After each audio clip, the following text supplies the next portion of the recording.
पिछले एपिसोड में हम लोग को पता चला था कि ई स्पीड एक बच्चे को बचाकर यहाँ से सेफली उसे लेकर जाना चाहती है। वहीं सेरेस ने अब मेमोरी को बताया था कि ज्यादातर जो ब्लड फाइटर्स होते हैं वो अपने फाइनल मैच में ही मर जाते हैं। और तो और जो ड्यूक है जो कि इस कॉलिजम को चला रहा है वो भी ई स्पीड के अगेंस्ट है। जोसन का मेमोरी अब कहता है कि ई स्पीड एक अनडिफीटेड फाइटर है और काफी पॉपुलर भी है, तो मैनेजमेंट जरूर चाहेगी ई स्पीड को मारना जिससे कि आगे चलकर नए फाइटर्स भी आ सके। ये सुनकर सेरेस कहती है कि इसका मतलब हम लोग उन्हें कल रोकेंगे, तो मेमोरी कहते हैं नहीं, उतने समय का हम लोग को वेट करने की जरूरत नहीं है। अगली सीन में अब हम लोग देखते हैं कि ई स्पीड एक गली में जा रही होती है, तभी मेमोरी उसके पास आ जाता है। ई स्पीड को पता चल जाता है और अब उसे पूछती है कि तुम्हें क्या चाहिए। मैंने तुम्हें ऑलरेडी बता दिया था कि मुझे नहीं पता है कि विच ऑफ टैबूज कहाँ है। तो मेमोरी कहते हैं कि तुम झूठ बोल रही थी, क्या तुम उस विच की डेट में हो? तो वो कहती है नहीं। तब यहाँ पर सेरेस आ जाती है और कहती है कि तुम अभी भी झूठ बोल रही हो। इसके बाद अब वापस से मेमोरी ई स्पीड से कहने लगता है कि क्यों ना हम दोनों एक दूसरे को धोखा देना बंद करें। जो सुनकर ई स्पीड अब लड़ने के लिए तैयार हो जाती है और कहती है कि मुझे बताओ कि आखिर तुम्हें क्या चाहिए। तो मेमोरी कहते हैं कि मैं तुम्हें बचाना चाहता हूँ, कल के मैच में ड्यूक तुम्हें मारना चाहता है। जो सुनकर ईव कहती है कि अगर ऐसी बात है तो तुम मुझे बचाना क्यों चाहते हो? तो मेमोरी कहते हैं कि क्योंकि तुम्हें उस विच के बारे में पता है और अगर तुम मर जाओगी तो मुझे विच के बारे में कुछ नहीं पता चलेगा। जिस लड़की को तुम बचाना चाहती हो, अगर हम लोग उस लड़की को आज रात लेकर यहाँ से भाग जाएं तो कैसा रहेगा? जो सुनकर ईव गुस्सा हो जाती है कि मेमोरी को उस लड़की के बारे में पता है। वो उसे कहती है कि अगर तुमने उसे हाथ भी लगाया तो मैं तुम्हें छोड़ूंगी नहीं। तो मेमोरी अब उसे कहता है कि मैं तुम्हें बस इतना समझाना चाहता हूँ कि मैं तुम्हारी सिचुएशन को समझ रहा हूँ। हमें पता है कि तुम उस लड़की यानी कि लीज के फायदे के लिए 2 साल से लड़ रही हो। ये सुनकर अब ईव कहती है कि ड्यूक के प्लान के बारे में बताने के लिए शुक्रिया, पर कल के मैच से पहले मैं यहाँ से नहीं भाग सकती हूँ। तो मेमोरी कहते हैं कि क्यों ना तुम उसे किडनैप करके सीधे यहाँ से भाग जाओ। तो ईव कहती है कि हम लोग उसे लेकर भागेंगे कहाँ पर? जब तक मैं रूल्स को फॉलो करवा कर उसे फ्रीडम नहीं दिलवा दूंगी, ड्यूक हमें चैन से जीने नहीं देगा। वो हम लोग के ऊपर बाउंड्री लगा देगा और हम लोग को मरवाने की कोशिश करेगा। अगर बात मेरे ऊपर होती तो मैं कर लेती, पर मैं लीज को खतरे में नहीं डाल सकती हूँ। जो सुनकर मेमोरी कहते हैं कि लेकिन मेरे को छुपने की एक अच्छी जगह पता है और ये वही जगह है जहाँ पर विच ऑफ टैबूज छुपी हुई है, तुम दोनों उसके साथ रह सकती हो। जो सुनकर अब वो कहती है कि आज तक लैंड ऑफ मोस्टर के हट तक कोई नहीं पहुंच पाया है। ये सुनकर मेमोरी को पता चल जाता है कि ईव पहले भी वहाँ जा चुकी होगी। वह उसे कहते हैं कि अगर हम सभी लोग एक साथ काम करेंगे तो शायद से हम लोग वहाँ पहुँच पाएंगे। मैं प्रॉमिस करता हूँ कि मैं अपनी पूरी ताकत लगाकर उस लड़की को प्रोटेक्ट रखूंगा। जो सुनकर अब वो कहती है कि तुम्हारे साथ जो स्वॉर्ड्समैन है उसके पास मार्शल आर्ट्स की ट्रेनिंग है, पर तुम्हारे पास क्या है? जिस पर मेमोरी कहते हैं कि दिखता नहीं होगा, पर मैं मैजिक में काफी कमाल का हूँ। मैं इतना अच्छा हूँ कि मैं स्केलेटन किंग को आराम से हरा सकता हूँ। तो ईव कहती है कि वो स्केलेटन तो कुछ भी नहीं है, लैंड ऑफ मोस्टर में तो इससे भी खतरनाक मोस्टर्स रहते हैं। तो मेमोरी कहते हैं कि तो फिर कैसे रहेगा कि मैं तुम्हें बताऊं कि मैंने ही उन 5 ड्रैगन्स को हराया है और उन्हें मारा भी है। इस बात पर ईव विश्वास ही नहीं करती है। जो सिंगर मेमोरी कहता है कि मुझे नहीं पता कि मैं तुम्हें किस तरीके से मनवा सकता हूँ, पर मैं तुम्हें अपनी पावर दिखाता हूँ। ऐसा बोलने के बाद मेमोरी अब पैरालाइज का यूज करके उसे वहीं रोक देता है। ईव भी अब हैरान हो जाती है और कहती है कि मैं मूव नहीं कर पा रही हूँ। तो मेमोरी उसे कहता है कि तुम्हें हिलने का ट्राई नहीं करना चाहिए, नहीं तो तुम्हारी बॉडी में अलग अलग जगहों से खून निकलने लगेगा।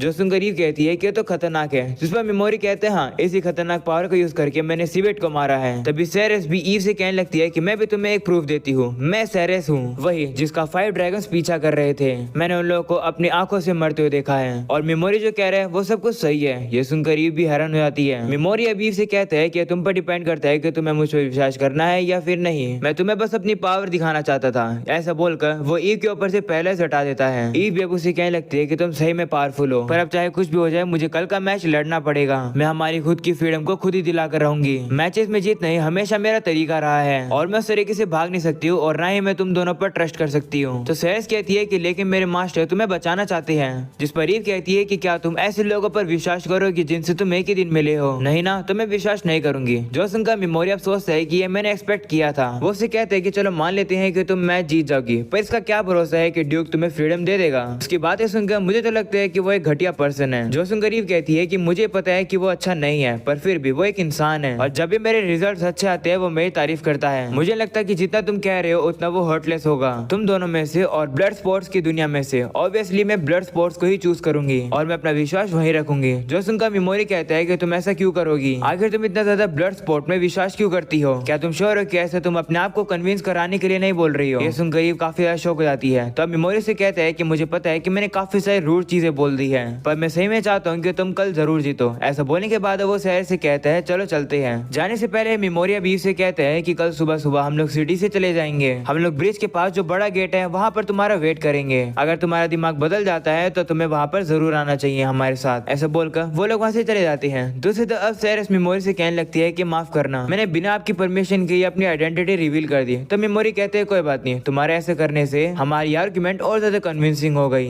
वो लोग अब आगे जाते हैं और देखते हैं कि अशिंटो के ग्रुप ने तो एक घर को कर्ज कर दिया है। वो लोग अब लोगों से कह रहे होते हैं कि सर माओ जी को जो भी डिफाई करेगा उसके साथ यही होगा। वहीं पर एक लड़की भी कह रही होती है कि इस घर का मालिक काफी बुरी तरीके से मरा है। जो सुनकर मेमोरी को गुस्सा आता है और अब वो आगे बढ़ता है और कहता है कि इन ग्रुप को सही में लगता है कि इन लोगों ने 5 ड्रैगन्स को हराया है। वो लोग अब आगे जाते हैं और देखते हैं कि वो लोग तो एक लड़की को परेशान कर रहे होते हैं। वो लोग जबरदस्ती उसे अपने साथ लेकर जा रहे होते हैं। ये देखकर सेरेस गुस्से में आकर उन लोग के ऊपर हमला करने वाली होती है। पता ही मेमोरी उसे रोक देता है और अब वो खुद बजर का यूज करके उन सभी लोगों को आपस में ही लड़वा देता है। जिसके बाद अब वो लोग वहाँ से चले जाते हैं और अब हम लोग देखते हैं कि वो लोग अब उसी ब्रिज पर आ जाते हैं जहाँ पर सेरेस सब कह रही होती है कि क्या ईव का और उस लड़की का कोई फ्यूचर होगा भी, क्या वो शांति से जी भी पाएंगे। तो मेमोरी कहते हैं नहीं, जितना मैंने सुना है ईव का जो मालिक है जो कि ड्यूक है वो काफी बुरा है। जब तक वो है तब तक ईव का फ्यूचर बिल्कुल भी अच्छा नहीं हो सकता है। मेमोरी मन में सोच रहा होता है कि अगर कोई इतना डरपोक होगा मैं तो उस पर विश्वास करूंगा ही नहीं। जब तक ईव एक अच्छी पर्सन बनी रहेगी उसके लिए कोई भी हैप्पी एंडिंग नहीं होगी। दूसरी तरफ अब वापिस ईव को ही दिखाया जाता है जो कि मन में सोच रही होती है कि मैं ड्यूक को सेटिस्फाई करूंगी अपनी विक्ट्री से। पर तभी अब उसे मेमोरी की बात वापस से याद आती है और वो बेचैन होकर चली जाती है। वो अब ये देखना चाहती है कि क्या कल के मैच के बाद उसे फ्रीडम मिल जाएगी।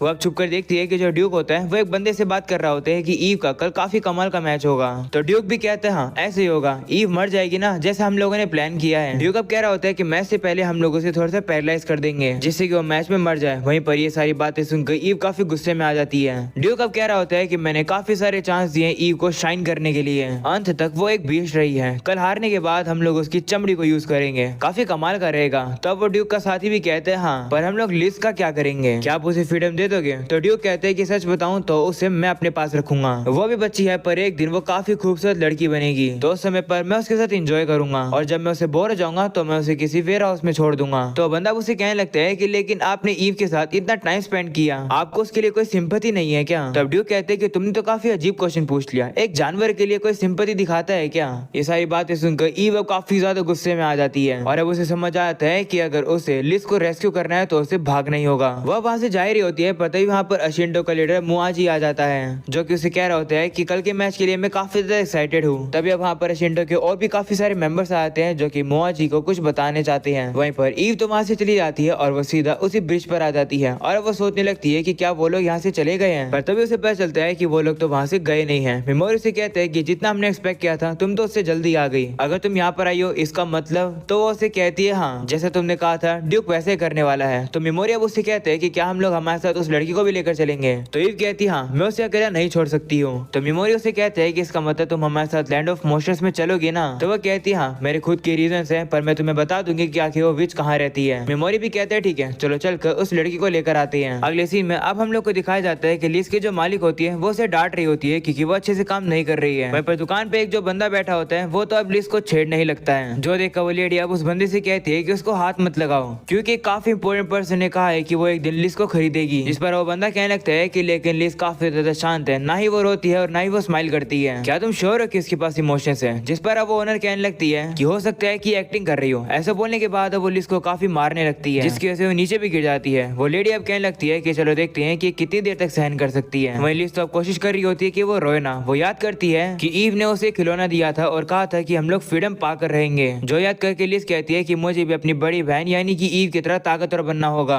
वो रोने भी लगती है और कहती है कि माफ करना मैं इतनी कमजोर हूँ ईव। वहीं पर उसकी मालिक उसे काफी परेशान कर रही होती है। तभी अब वहाँ पर ईव आ जाती है जिसने अब सारी बातें सुन लिया कि आखिरकार यहाँ पर क्या हो रहा था। ईव अब उस लेडी से कहती है कि मैं तुम्हें खत्म कर दूंगी और साथ में मैं लिज को अपने साथ लेकर जा रही हूँ। तो वो लेडी अब कहने लगती है कि मुझे माफ कर दो, मुझे ड्यूक ने ऑर्डर दिया था कि मैं लिज के साथ बुरा बिहेव करूँ, अगर मैं ऐसा नहीं करती तो वो मुझे मार देते हैं, प्लीज मुझे छोड़ दो और मैं किसी को भी नहीं बताऊंगी कि तुम लोग कहाँ पर जाओगे। तो ईव भी अब उसे छोड़ देती है। ईव अब आकर लिज से कहती है कि सिचुएशन अब बदल गई है, हम लोग अब यहाँ से जा रहे हैं पर हमारी जर्नी काफी मुश्किल होगी, क्या फिर भी तुम मेरे साथ आओगी। जिस पर वो अब उससे कहती है हाँ जहाँ पर भी आप जाओगी मैं आपके साथ चलूंगी। इसके बाद अब ईव अब उस लेडी से कहती है कि तुम लोगों को बताना कि ई स्पीड साउथ में गई है एलिजाबेथ को ढूंढने के लिए क्योंकि वो अचानक से गायब हो गई है, अगर तुम ऐसा करोगे तो मैं तुम्हें मारूंगी नहीं। तो वो लेडी भी कहती है ठीक है। इसके बाद वो लिज से माफी मांगती है उसके साथ इतना बुरा बिहेव करने के लिए। वो रोते हुए उसे कहती है कि मैं होप करती हूँ कि तुम ठीक रहोगी। तो लिज भी अब उसका शुक्रिया करती है और अब वो लोग वहाँ से जाने वाले होते हैं पर तभी वहाँ पर मेमोरी आ जाता है जिसने अब मास्क पहना हुआ है। मेमोरी अब गुस्से में दीवार पर मुक्का मारता है जिस वजह से लिज अब थोड़ी सी डर जाती है। तो मेमोरी अब उसे माफी मांगता है उसे डराने के लिए और अब उनसे कहता है कि तुम लोग आगे जाओ, यहाँ पर मुझे थोड़ा सा काम है उसके बाद मैं आ जाऊंगा। तो वो लोग भी मान जाते हैं और अब वो वहाँ से चले जाते हैं। इसके बाद मेमोरी उसी लेडी के पास आता है और कहता है कि ईव काफी अच्छी है, तुम मुझसे तो धोखा दे सकती हो पर तुम्हारी एक्टिंग मुझ पर काम नहीं करेगी। जोसुंग का वो लेडी कहती है कि क्या तुम्हें सही में लगता है कि तुम ऐसे यहाँ से जा पाओगे, तुम ड्यूक के खिलाफ जा रहे हो, वो तुम्हारी बुरी हालत कर देंगे। ऐसा बोलने के बाद अब वो हंसने लगती है। वही मेमोरी उससे कह रहा होता है कि तुम्हें तो दूसरों को मारने में मजा आता होगा पर जिसे तुम मारती हो उन्हें वो काफी ज्यादा बुरा लगता होगा। मेमोरी को ये बात इसलिए पता है क्योंकि बचपन में उसके पेरेंट्स भी उसे मारा करते थे। मेमोरी अब उसे कहते हैं कि तुमने ये जो इस लड़की के साथ किया ये मैं सहन नहीं कर सकता हूँ, उसके साथ इतना सब कुछ करने के बाद तुम्हें पनिशमेंट तो मिलनी ही चाहिए। तो वो लेडी अब उसे कहती है कि लेकिन मैं ही तुम्हें ड्यूक से बचा सकती हूँ, क्या तुम ये चाहते हो कि मैं भीख मांगू कि तुम मुझे माफ कर दो। तो मेमोरी उसे कहते नहीं, मैंने तुम्हें ऑलरेडी बताया कि तुम्हारा खेल अब खत्म होता है। ऐसा बोलने के बाद मेमोरी उसे पोजिंग करता है और कहता है कि मैं यहाँ की सिचुएशन ऐसी बना दूंगा कि लोगों को लगेगा कि यहाँ पर चोरी हुई है। वो सुनकर वो लेडी कहती है कि अगर तुम ऐसा करोगे तो तुम सीधा हेल में जाओगे, अगर तुम मुझे छोड़ दोगे तो तुम हेवन में जाओगे। ये सुनकर मेमोरी कहता है कि मैं जानबूझ के वो सब कुछ करूंगा जो कि मेरे गोल्स को पूरा करने में मुझे लगेगा, मेरे बदले के बीच में जो भी आएगा मैं उसे खत्म कर दूंगा।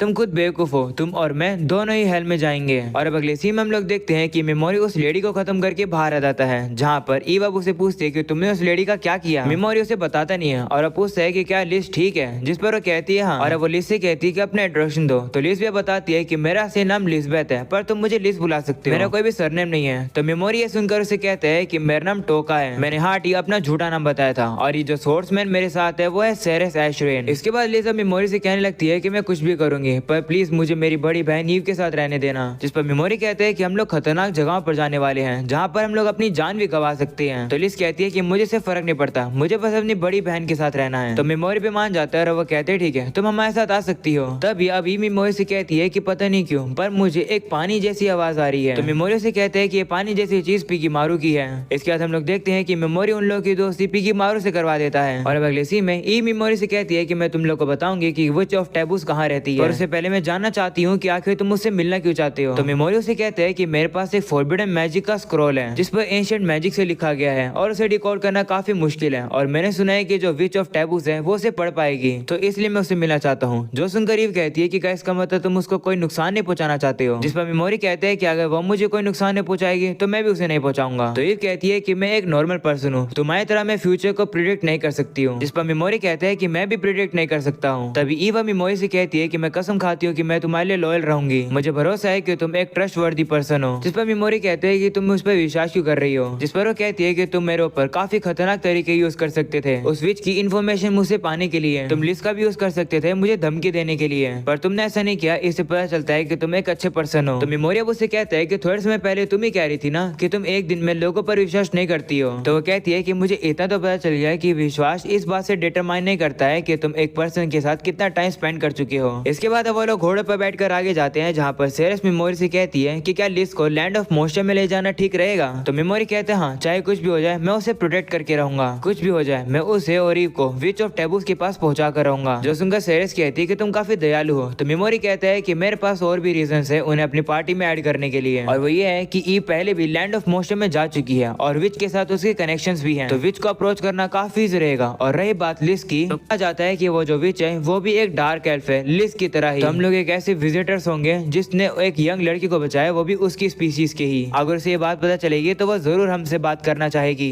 ये सुनकर सेरेस कहती है कि तुम तो कुछ ज्यादा ही दूर की सोच लेते हो, तुम काफी कमाल के हो। तो मेमोरी कहते हैं कि ऐसा कुछ भी नहीं है, मैं बस चाहता हूँ कि लिस्ट जो है वो खुशी से जिंदगी एंजॉय करे, ना कि रो रो कर। वो लोग अब जैसे आगे बढ़ते हैं वो लोग अब देखते हैं कि उनको पकड़ने के लिए लोग ऑलरेडी आ चुके हैं। मेमोरी अब कहता है कि आखिर उन्हें हमारे बारे में पता क्या चला। तो अभी कहती है कि कोलोसियम से आने से पहले मैं एक आदमी से मिली थी, वो अपना नाम मुआजी बता रहा था। ये सुनकर मेमोरी कहते हैं कि ये तो उसी ग्रुप का बॉस है। तभी ईव नीचे उतर जाती है और कहती है कि मेरी वजह से ही तुम लोग खतरे में फंसोगे। वो मेमोरी से कहती है कि तुम लिस्ट को ले जाओ, इन सभी लोगों को मैं संभाल लूंगी। जो सुनकर मेमोरी कहता है कि तुम भले एक चैंपियन हो पर इतने सारे लोगों को तुम नहीं संभाल पाओगी, और वैसे भी अगर हम तुम्हें खो देंगे तो हम लोग कभी विच के पास नहीं पहुंच पाएंगे। जो सुनकर ईव कहती है कि तो फिर हम लोग क्या करें। जिस पर मेमोरी कहता है कि हम सभी लोग मिलकर उन्हें हराएंगे। मेमोरी मन में सोचता है कि वो एडवांस में ही ट्रैप बिछा देगा। अगले सीन में अपन लोग देखते हैं कि वो लोग घोड़े पर मशाले जलाकर उन्हें आगे भेज देते हैं जिससे कि लोगों का ध्यान भटके, और अब बिल्कुल वैसे ही होता है। सेरेस अब उन लोगों को बताती है कि मेमोरी जैसे तुमने प्रेडिक्ट किया था कि जो पहली वेव है वो अब घोड़ों के पीछे चली गई है। तो मेमोरी पूछते है कि क्या उन सही में से कोई अशिंडो का मेंबर था क्या। तो सेरेस कहती है नहीं, दिखे तो नहीं। तभी ईव कहती है कि जो पहली वेव थी वो शायद से ड्यूक की पर्सनल आर्मी थी, इसका मतलब जो सेकंड वेव है वो अशिंडो की ही होगी। तो मेमोरी अब कहते हैं कि हम लोग उन्हें अलग अलग करने में सक्सेसफुल हो गए हैं। अभी से कहते हैं कि तुम लिस्ट को ले जाओ और फॉरेस्ट में जाकर छुप जाओ। तो ईव कहती है नहीं, मैं यहीं पर रहकर तुम्हारे साथ लड़ूंगी। जिस पर मिमोरी कहते हैं कि मैं जो आगे करने वाला हूँ उसमें मुझे सेरेस की जरूरत है, इससे तुम्हें लिस को प्रोटेक्ट करना होगा। तो अभी भी मान जाती है। वहीं पर मिमोरी सोचता है कि जो अशिंडो का लीडर है वो काफी ज्यादा चालाक है, उसने छोटी सी ही इन्फॉर्मेशन से ही हमारा प्लान के बारे में पता लगा लिया, वो काफी स्मार्ट है। इसके बाद मिमोरी सेरेस को अपना प्लान बता देता है। तो सेरेस भी कहती है ठीक है, मैं ट्राई करूंगी। तभी ए भी मिमोरी से कहती है कि क्या इतने सारे लोगों को हराने का तुम्हारे पास कोई प्लान है? तो मिमोरी कहते हैं हाँ, अगर तुम दुश्मनों को सीधा सीधा नहीं हरा सकते हो तो तुम उन्हें ऐसी जगह पर ले जाओ जहाँ तुम उनसे जीत सको। ऐसा बोलकर मिमोरी अपना मास्क पहनकर लड़ने के लिए तैयार हो जाता है। और अब यही हो जाता है ये एपिसोड खत्म। इस वीडियो को स्किप करने से पहले मेरे एक रिक्वेस्ट सुन लो, और वही है कि मेरे गेमिंग चैनल को सब्सक्राइब कर लो, जिसका लिंक तुम लोग को डिस्क्रिप्शन और कमेंट सेक्शन में मिल जाएगा। तो आज के लिए बस इतना ही। इस चैनल को भी सब्सक्राइब कर देना, वीडियो को भी लाइक कर देना और कमाल कमाल के कमेंट भी कर देना। बस इतना कर देना, इससे मेरा दिन बन जाएगा। आज के लिए इतना ही, मिलते हैं अगले एपिसोड में, तब तक के लिए बाय बाय।